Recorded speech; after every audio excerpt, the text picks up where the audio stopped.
Many of us have been touched by suicide and the loss of a loved one, family member or friend. Ahead of World Mental Health Day, I've produced this documentary to offer hope to anyone in need.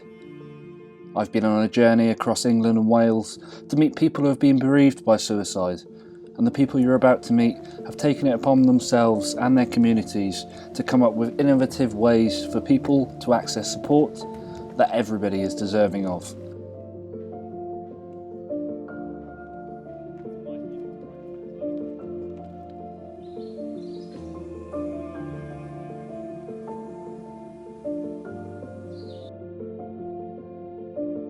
I'm really glad that so many of you have chosen to come along today in order to listen, talk and discuss how we can make the next steps when it comes to supporting ourselves and those with mental health issues. Mental health problems are common, affecting thousands of us in the UK every single day, and despite this, there is still a strong stigma around it. I'm someone who has struggled with their mental health for several years. I've had an interesting journey full of ups and downs, multiple visits to therapists, GPs, numerous prescriptions for antidepressants, many tears shed and many lessons learnt. And I'm lucky that I've been able to access these support systems, and I know that many people aren't able to access them for a number of reasons. My goal is to engage in conversation with as many people who have had similar experiences to learn about how together we can continue to develop new ways to support people and ultimately help save lives.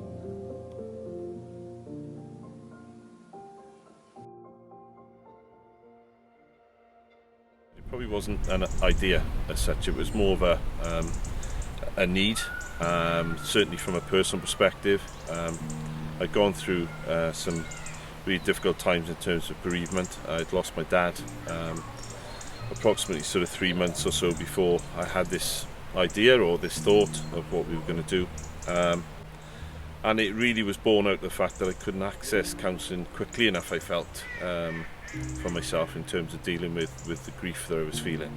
And I suppose stepped out a little bit into the light and decided that we would put some feelers out. I would put some feelers out locally to see whether people would be interested in starting a men's mental wellbeing group, because I felt if I was struggling with grief alone, what else was out there that men were struggling with and perhaps couldn't access. With something like this, sometimes it does have to start small, and it is about getting started. And I think what can happen is you can spend so much time talking about these things and talking about what's needed, but then actually taking action and putting things in place but we're getting started. We've looked at the needs of men and understanding what they require, and the fact is they require a lot of different things. We're all very different, we're all very unique, we all have different skills, we all have different things we enjoy doing. And we all have different challenges and we face into different things in life. You know, there's a lot more knowledge around social prescribing now these days, and often people would come and sort of say they've been to the GP with anxiety, depression, and they've told me to go to an exercise class, or they've told me to go and join the local walking group or knit and natters group. I think through this my friendship circle, my network has grown hugely. Therefore my support network is bigger than it's ever been.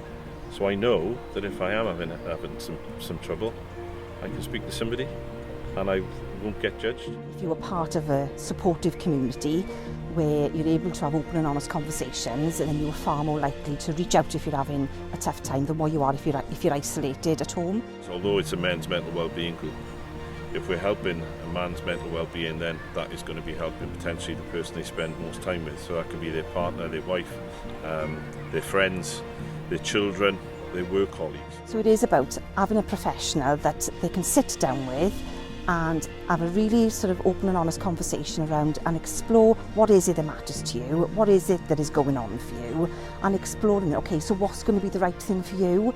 Just that being out in the open air and so on, and having that company and being able to, I guess, sort of know that someone's there to just have that sort of time with is really important to people's mental well-being. But I think if you can just take that, you know, make an effect in your local community and transfer that to another community and so on, then you can start to build. There's a huge requirement for us to think differently around mental well-being and mental health. I genuinely think right now we do pay a little bit of lip service to it, and we know it's there, but maybe people don't really know how to deal with it, and we really need to focus. I think we need to focus, and we need to focus our minds, our energy, and also our resources. And when I say resources, I mean funds. I think it needs to be put into the right directions, and the energy needs to be in the right place for that to happen. We're starting the ball rolling, I think, in the community that we're in. In an ideal world, I'd like to see that everybody's got the knowledge about mental health and well-being and how they can help themselves, and the willingness to be able to help themselves, and the tools that they need as well.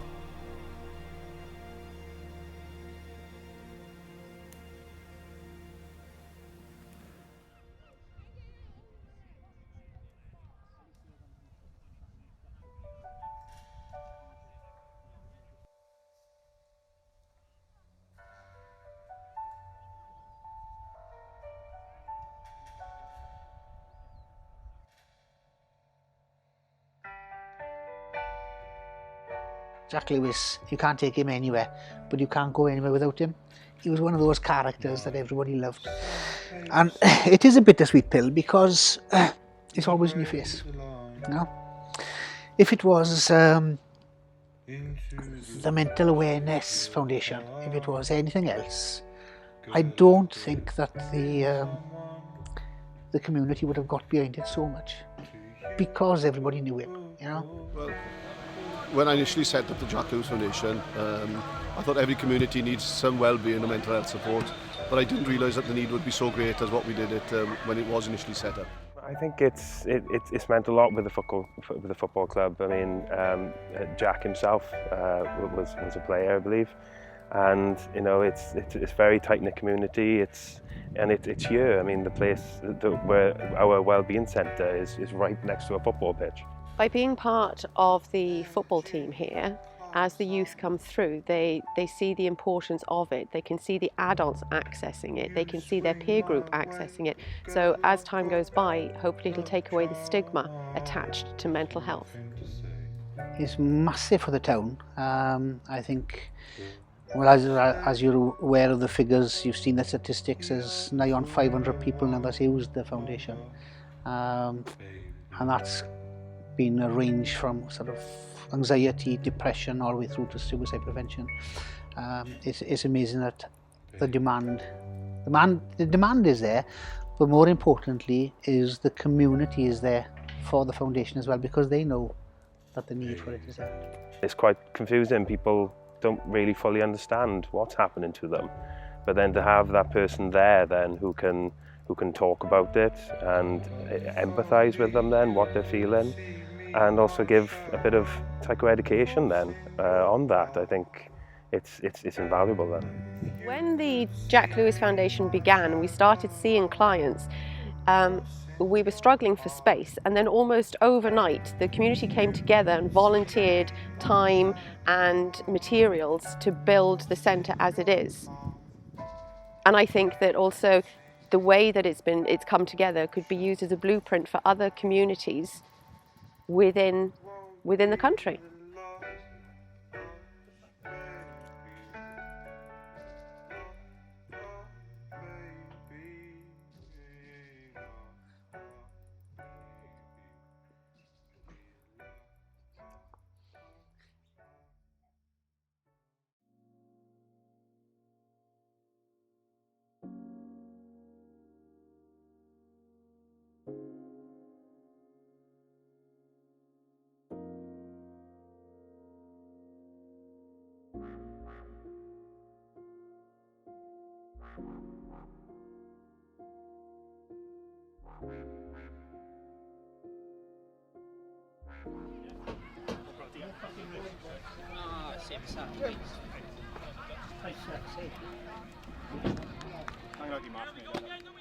If you've got kind of not community leaders but influential people in the community who could take up this mantle and say, look, we can do this, we can create this in our areas. And yeah, forget Wales, the whole of the UK should be having little communities that come together here that care about the youngsters. that can care about everybody, because the clients we've got now range from 6 years old to 86 years old, and that's the people that's using this charity. But you've got to get those people on board that actually care. I think well-being mental health issues, I thought that we'd be supporting 20 to 30-year-old young lads. It's supporting 5 to 85-year-old. Why? Because that is the community, and we're supporting the community. So the little football hub is obviously, and the foundation, the partnership there is helping the community. As you'll see, the crowd tonight is diverse, and the support that we offer is a diverse service. It's the community that's put their hands in their pockets here. It's the people jumping out of airplanes. It's the people running marathons. Everybody is doing charity events to raise money to make sure that this stays in the community. So even though it's easy to say we can set it up, it's the community that makes it feasible and makes it sustainable.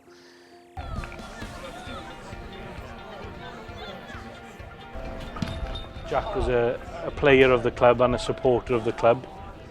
And as a club and a group of friends, not just people within our club, but friends from outside and connected to a different clubs around the area, thought, well, what can we do as a positive after the way in which, you know, Jack lost his life? I think especially with Jack, you know, when he was so close to the boys, and the friendship that he had with a lot of the lads was massive. So for us to do it as a football club now, to have that base here, and for have that place where people can come and speak openly.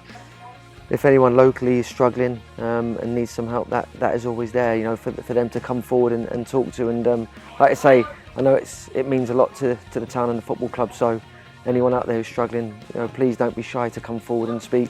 It's grown, and you know, the success it's had, and you know, if they can save one life, that's one more than they wouldn't have before without the foundation. So every positive step they take is a plus for the town, really. I think, you know, the stigma is a lot of young men don't want to speak about it, don't want to share the problems. But hopefully now, with the situation that they've had here and everything they've put in place, you will get a lot more of people coming forward and wanting to be open and talk about the problems.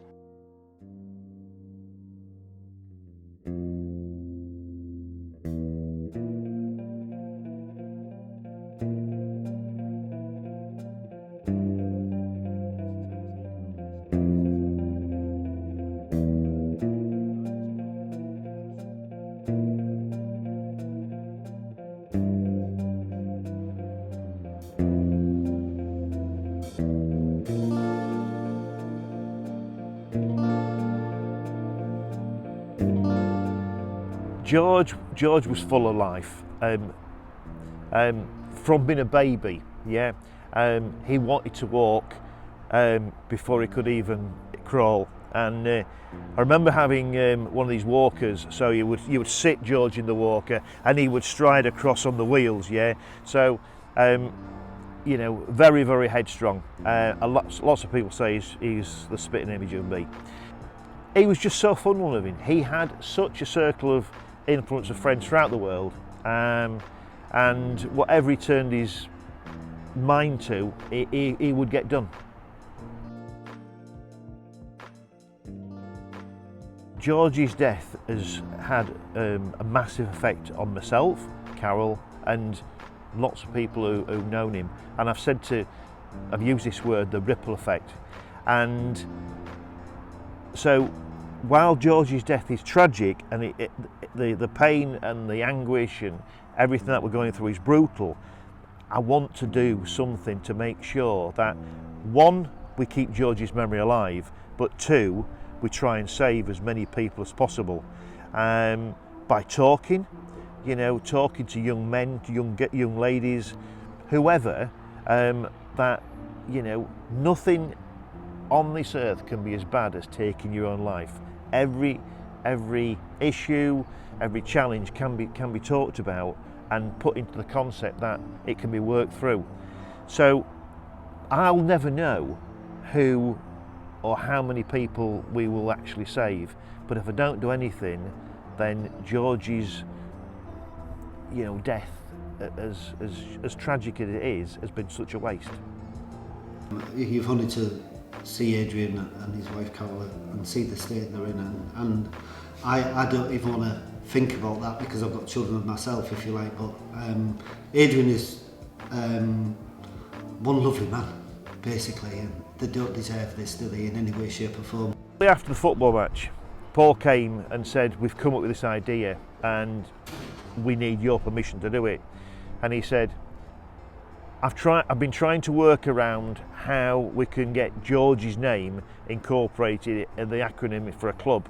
And he said, we were scratching our heads, and when I saw the bench, which obviously we've got a bench in Barton Park, which says Geo, that's all it says, because that's what George's nickname was, Geo.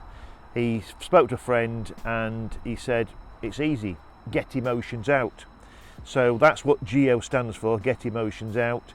The GEO group itself has uplifted them that their son's name will be carried on, and we didn't specifically do it for that reason. We needed a name for it, and it was perfect that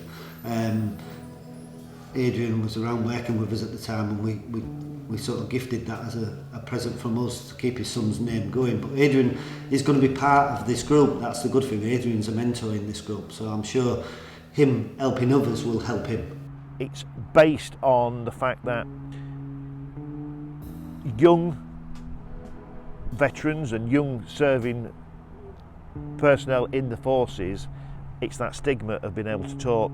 So the GEO Club came about whereby come for a coffee, sit around a table, we all ask a series of questions, what's said in the room, and it's just about being able to talk. You're in a circle of a group of men who, you know, whatever's said in the room stays in the room, sort of thing. We've had one meeting, Adrian attended, and he was so eloquent with everybody who was here, and they all felt for him, but he also helped the people who were there as well. So it's in a way a perfect format from something terrible. I do see it growing straight away. I mean, also already it's been pushed out immensely throughout Hull and East Riding. It's gone to every doctor's surgery already that the group is there. People are really wanting it. All the organisations have said, oh look, this is perfect for us, we've got something to give. Whereas they didn't really have anything to give that somebody can go attend straight away. They can come attend straight away, that's the good thing. People can talk, and the people we've mentioned it to, and indeed the lads who attended on the night, I just can't wait to come again. So it's perfect, really, it's perfect.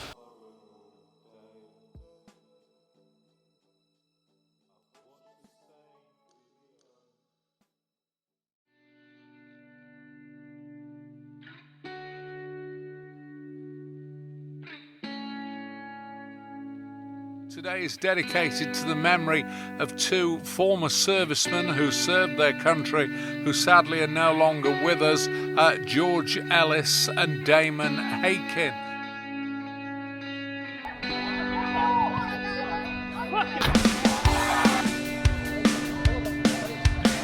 Bridlington Town Football Club back.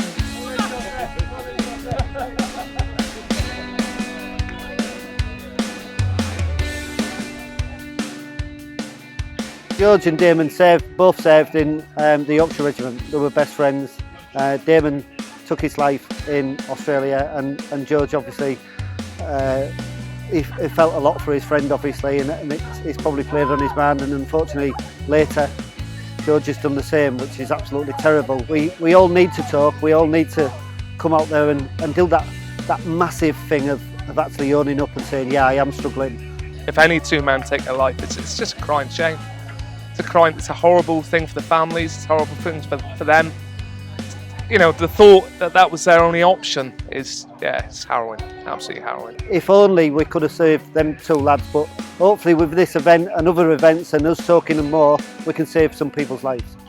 You know, just open up, normalise what you're trying, what's in your head. If you speak about it, you normalise it. Just speak to anybody that wants to listen.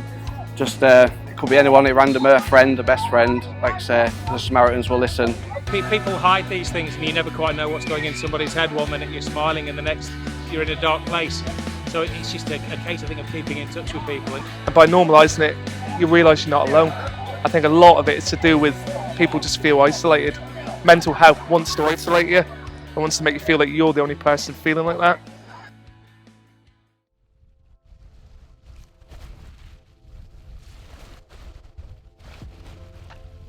I lost my brother Josh to suicide on the 25th of November 2020. Still feels like yesterday. And in my quest really as his older sister to try to find answers as to what he was looking at on the internet, I found that he'd been researching and looking at ways and means and techniques in order to go about ending his life.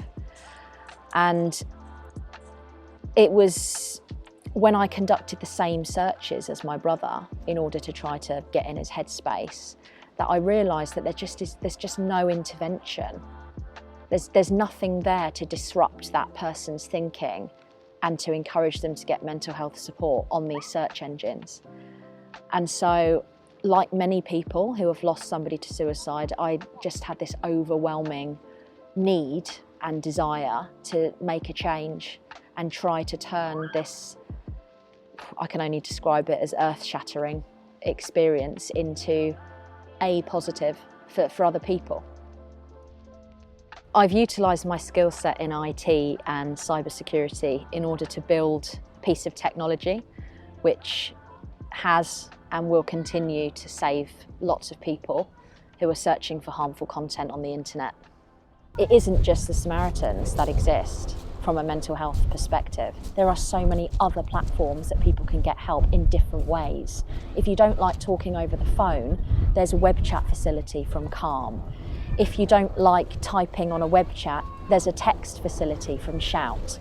If you don't like texting, there's apps that you can download to build a safety plan. My tool brings all of that together and highlights all of the options so that people have more of a choice as to how they would prefer to get mental health support. And I think if we get that in, we've got half the battle won. It's all about disrupting what they're looking at, making them stop and think about what it is they're actually searching for, providing them with a message of hope that things can get better, and really encouraging them to get that mental health support that they clearly need. For those that are watching and thinking about how they can help with regards to Ripple, look, please download it. It takes less than 60 seconds to download. You don't know who you might be saving by doing that. Local school, local colleges, local universities, local businesses, mention Ripple to them. It's a free tool and it's out there for everybody. And you just don't know who might be struggling and who might need to see that tool in their moment of need.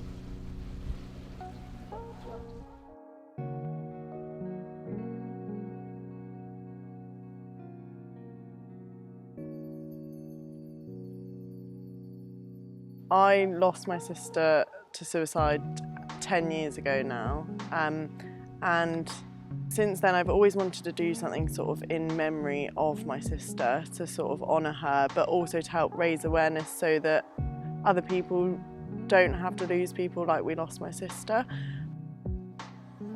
I was 14 at the time, I was a child, but I instantly became an adult. Even before we lost Taz, dealing with mental health problems, you do grow up. I was very beyond my years for a teenager, but I think that is why I've gone into I think I always was interested in psychology, mental health. That was never a thing. I always loved helping people, but I think it really steered me into this job, into sort of training to be a therapist and doing psychology degree and things. So I do have minutes where I think, am I in this for me or am I in it for Taz? Sometimes a lot of people aren't comfortable to talk about suicide, and that's okay. But I think that's where it becomes important to educate yourself on who can I signpost someone to. So if I'm not comfortable for your answer, if I'm not ready for you to say, actually, yeah, Rhiannon, do you know what? I think I am going to end my life. And then I think, oh, I don't know what to do now. If I've educated myself on to say to you, do you know what, you can call the Samaritans, you can go to A&E, you can text Shout, then we've potentially prevented somebody from ending their life, or we've at least helped someone talk about it. So the idea of the Taz card is just who you can talk to and the different platforms as well. So phone numbers, text services, and also web chats as well for different ages and different sort of demographics. So That's the main gist of what the TAS card is. I think a lot of the times people think these thoughts are the end point, that there's no way out. As soon as you have that thought, that is what's happening. And I think a lot of times people sometimes misunderstand their thoughts for wanting to end their life, when a lot of the times the thoughts, if we break them down into a full risk assessment, that actually you're having feelings of hopelessness. You think things aren't going to change rather than I'm going to end my life. And I think just the most important thing is to talk and to reach out to the services. So first of all, find out who those services are, find out who your local mental health services are and whether you could have an assessment or not, or those crisis lines, so Samaritans, 111, your GP, A&E, Shout. A lot of the times people don't even know that these exist.